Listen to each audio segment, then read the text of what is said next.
So I don't know about you, but there has been an inordinate amount of loss these past couple of weeks, from deaths and loss of freedom in some sense for folks who are having to go back on COVID-19 restrictions and things like that. There's just been this overwhelming sense of confinement again, if you will, and loss is something that's come to my mind. Loss of our ability to do what we would, or to do what we want to do in the summer. Loss of our ability for vacations, maybe. Loss of friends, loss of family, loss of jobs, loss of people, loss of pets.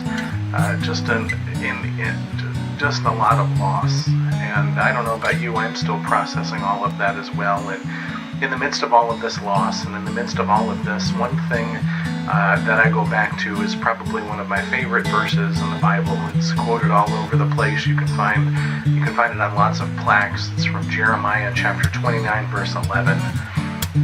"For surely I know the plans I have for you, says the Lord, plans for your welfare and not for harm, to give you a future with hope."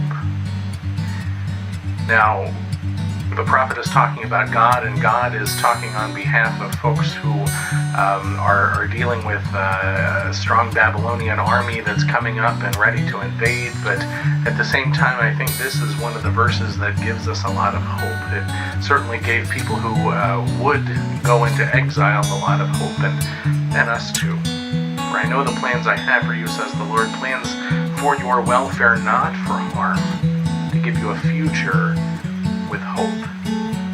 One of the things that we have to remember is that future.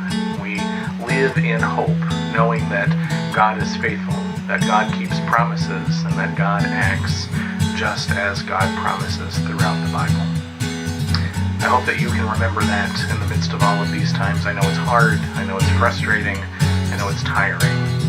But again, cast all your cares on God, for God cares for you. "I know the plans I have for you, says the Lord, plans for your welfare and not harm, plans to give you a future with hope." This is your moment of peace with Peace Lutheran Church. Blessings and hope be with you always.